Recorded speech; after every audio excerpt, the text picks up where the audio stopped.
11ஆம் வகுப்பு கணிதம் சாப்டர் 3 முக்கோணவியல் பயிற்சி 3.1 அதில் வினாயன் 11. கணக்கில் cosecant theta minus sine theta a/3 மற்றும் சீக்கன் theta minus cos theta b/3 எனில் a² b² into a² + b² 1ன்னு நிறுவ சொல்லியிருக்காங்க. முதல்ல என்ன செய்கிறோம், a/3 cosecant theta minus sine theta அதை எடுத்து எழுதிக்கிறோம். கொசிகன் தீட்டா அப்படிங்கிறது 1/sin theta minus sine theta. மீசிமை சைன் தீட்டா எடுத்துக்கிறோம். சைன் தீட்டா மீசிமை எடுத்துக்கிட்டு குறுக்க பெருக்கிறோம். குறுக்க பெருக்கிறப்ப என்ன ஆகும்னா 1 × 1 1 minus sine × sine sin² theta. 1 minus sin² அப்படிங்கிறது நமக்கு தெரியும். 1 மைனஸ் sin² தீட்டானா அது cos² தீட்டா பை sin தீட்டா. a/3 cos² theta by sin தீட்டா. a cos² theta by sin தீட்டா. அதனுடைய பவர் அடுக்கில் இந்த பக்கம் இருக்கிற 3 அந்த பக்கம் வந்தால் என்ன ஆகும், 1/3ன்னு வரும். 1/3.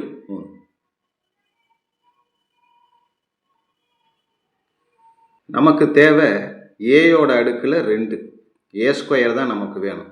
அதனால் இந்த பக்கமும் ஸ்கொயர் பண்ணுறோம், அந்தாண்ட பக்கத்துலேயும் ஸ்கொயர் பண்ணுறோம். LHS ஸ்கொயர் பண்ணோம்னா a², RHS ஸ்கொயர் பண்ணுறப்ப cos² theta by sine theta.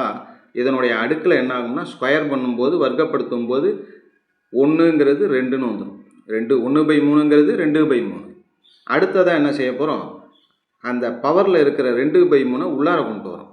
உள்ளார கொண்டு வரும்போது ஏற்கனவே cos² இருக்கா, இதோட 2/3 பெருக்கும்போது 2 × 2/3 4/3ன்னு வரும். cos 4/3 தீட்டா வகுத்தல் இந்த 2/3 இங்கே கீழே வந்ததுன்னா சைனோட அடுக்கில் 2/3 தீட்டான்னு வரும். இது a² மதிப்பு. அடுத்தது இதே போலயே b/3 சீக்கன் தீட்டா மைனஸ் காஸ் தீட்டான்னு இருக்கு, அதை எடுத்து எழுதிக்கிறோம். சீக்கன் தீட்டாங்கிறது என்னன்னா 1/cos theta minus cos theta. Cos தீட்டாங்கிறத மீசிமாவா எடுத்துக்கிட்டு குறுக்க பெருக்கிறோம். காஸ் தீட்டா மீசிமா எடுத்துகிட்டு குறுக்க பெருக்கிறப்ப 1 × 1 1 minus cos theta into cos theta cos² theta. 1 minus cos² theta அப்படிங்கிறது என்னன்னா நமக்கு தெரியும், ஃபார்முலா படி sin² தீட்டா வகுத்தல் காஸ் தீட்டான்னு வரும். இது எதோட மதிப்புனா பியோட அடுக்கில் 3. sin² theta by cos theta அப்படியே இருக்கட்டும். இந்த பக்கம் பியை மட்டும் அப்படியே வச்சுக்கிட்டு பவர் 3 அந்தாண்ட கொண்டு போகும்போது RHSல அது என்ன ஆகும்னா தலைகீழ வரும். 3ங்கிறது 1/3ன்னு ஆகும். கணக்கில் நமக்கு b²ன்னு கேட்டிருக்காங்க. அதனால் 2 பக்கமும் வர்க்கப்படுத்தணும். இந்த பக்கம் வர்க்கப்படுத்தினா b²ன்னு வரும். இந்த பக்கம் வர்க்கப்படுத்தும் போது sin² தீட்டா வகுத்தல் காஸ் தீட்டா. வர்க்கப்படுத்துகிறப்ப பவரில் அடுக்கில் 2ன்னு வரும். அதனால் 2/3. b² sin² theta by cos theta அடுக்கில் 2/3. b²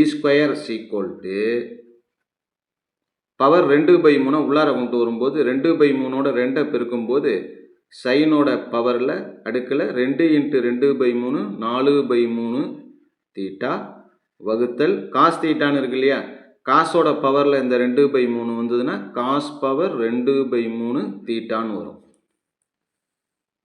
இது a², இது b². முதல்ல என்ன செய்கிறோம், a² b² ரெண்டுத்தையும் பெருக்கிறோம். முதல்ல பெருக்கிறோம், அடுத்தது கூட்டுறோம். பெருக்கும்போது அப்படியே எடுத்து எழுதிப்போம். இதோட மதிப்பு a² மதிப்பு இன்ட்டு b² மதிப்பு. காஸ் பவர் 4/3 தீட்டா, இங்கே காஸ் பவர் 2/3 தீட்டா. இது அப்படியே மேலே கொண்டு வந்தோம்னா 4/3, இது மேலே வந்தால் மைனஸ் 2/3ன்னு வரும். 4ல் 2 போயிடுச்சுன்னா மீதி ஒரு 2, கீழே இருக்கிறது 3. அப்போ 2/3ங்கிறது மேலே இருக்கும். எதுக்கு, காசுக்கு. காசோட அடுக்கில் 2/3 தீட்டா.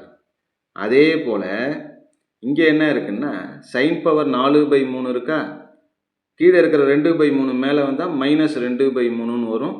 3ங்கிறது மீசிமை, 4ல் 2 போயிடுச்சுன்னா 2, 2/3 எதோட பவரில்? ஏன்னா இதில் இருக்கிறதும் அடிப்பட்டுனா மேலே இருக்கிறது மட்டும்தான் எழுதணும். அதே போல் இங்கே இருக்கிறதையும் இதையும் கேன்சல் பண்ணும்போது கீழே இருக்கிறது கேன்சல் ஆகிடுது, மேலே மட்டும்தான் வரும். என்ன வரும்னா சைனோட பவரில் 2/3 தீட்டா. இது அப்படியே இருக்கட்டும். அடுத்ததா a² b² கூட்ட போகிறோம். a² + b². a² மதிப்பு இங்கே இருக்குது. எது?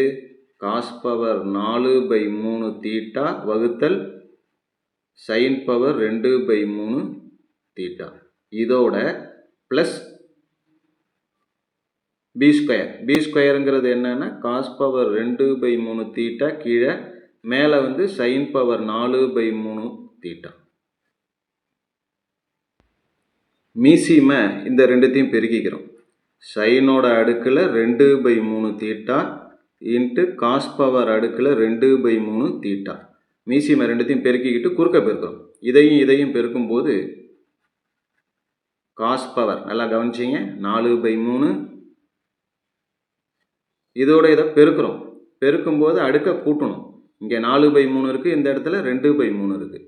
ரெண்டுத்தையும் கூட்டினோம்னா 4 + 2 6, 6/3ன்னு வரும். 6/3ங்கிறத அடித்தோம்னா 2, அதாவது cos² தீட்டா ப்ளஸ் இதே போல் இதுக்கும் என்ன வரும்னா sin² தீட்டான்னு வரும். cos² தீட்டா ப்ளஸ் sin² தீட்டாவோட மதிப்பு நமக்கு தெரியும் 1. அந்த 1ங்கிறத எழுதி கீழே இருக்கிறத அப்படியே எழுதிடும். இப்போ LHS a² b² into a² + b². இதுதான் கணக்கில் கொடுத்துருக்காங்க. இந்த a² b²க்கு பதிலாக இங்கே கண்டுபிடிச்சிருக்கோம்ல, இது எதோட மதிப்புனா a² b²ஓட மதிப்பு. இதை எடுத்து எழுதிக்கிறோம். காசோட அடுக்கில் 2/3 தீட்டா, சைனோட அடுக்கில் 2/3 தீட்டா. இது a² b² into a² + b². இதோ மதிப்பு இங்கே இருக்குது. இதை எடுத்து எழுதிடும். 1 வகுத்தல் இதை அப்படியே எழுதிடுவோம். சைனோட அடுக்கில் 2/3 தீட்டா, காசோட அடுக்கில் 2/3 தீட்டா = இதுவும் கேன்சல் ஆகிடுது. மீதியை 1ன்னு இருக்கும். இதுதான் கணக்கில் RHSல நிறுவ சொல்லியிருக்காங்க. RHS நிறுவப்பட்டது. அவ்வளோதான்.